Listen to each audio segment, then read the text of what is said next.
ការរោមហ្នឹងដូចកាន់តែខ្លាំង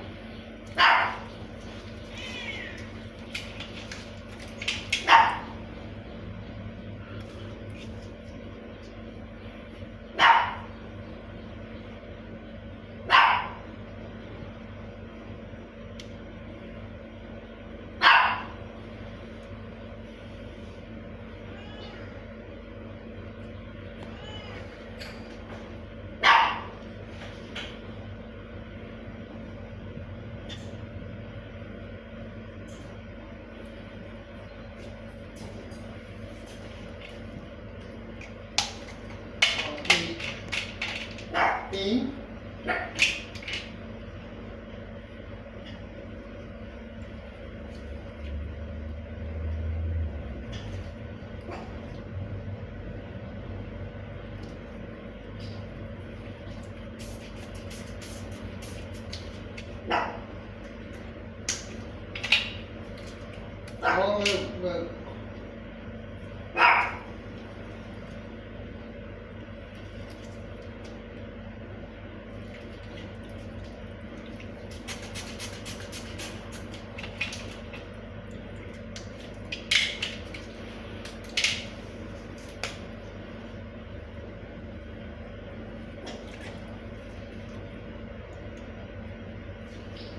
ឲ្យវានៅដេកមួយថ្ងៃទៀត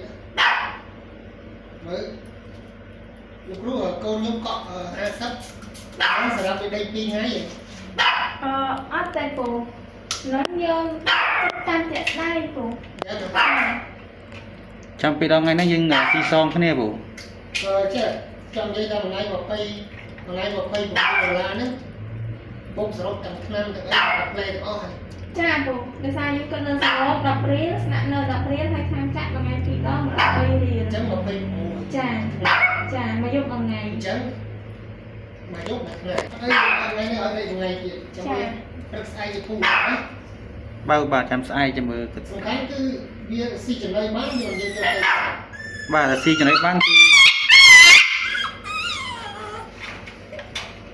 អត់តែវាស៊ីចំណីបានគឺដឹងតែនេះហើយពូចេញបានហើយ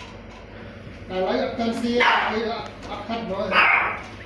វាផឹកទៅវាក្អួតពូក្អួតវាទៅ